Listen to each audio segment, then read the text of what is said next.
Адабий окуу сабагы элдик жомок жолоочу менен жылан.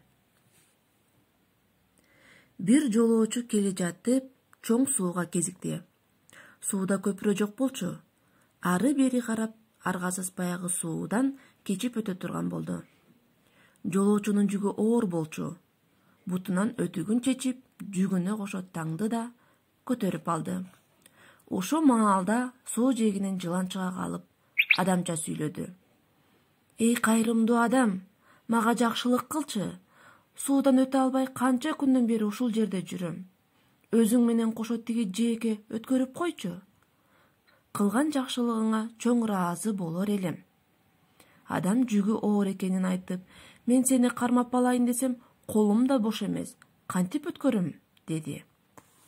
Эч нерсе эмес, мен сенин бутуңа оролуп алайын. Адам макул болду. Жылан анын бутуна оролуп алды. Суудан адам өйүзгө зорго өттү. Өйүзгө чыгып, жыланды карагыча, ал адамдын бутун катуу чагып алды. Оорудан көзүнө от чагыла түшкөн адам жыланга кайрылып: Эй, сен анык наадан турбайсыңбы? Менин кылган жакшылыгымды билбей, чагып алганың эмнең? Деди эсоолуп баратып.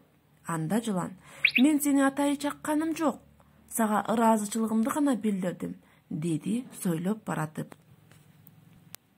Мына балдар, бул чыгарма силерге жактыбы? Анда силерге чыгарма боюнча суроолор. Адамдын жыланга жакшылык кылганы туура болдубу, балдар? Жылан эмне үчүн адамды чагып алды? Ыраазычылыкты жамандык кылуу менен билдирүү туурабы, балдар? Кандай ойлойсуңар?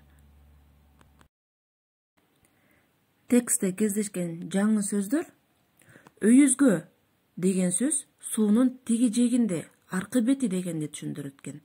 Ал эми наадан жакшылыкты билбеген деген сөздү түшүндүрөт. Темиркул Үмөталиев, Торпогум.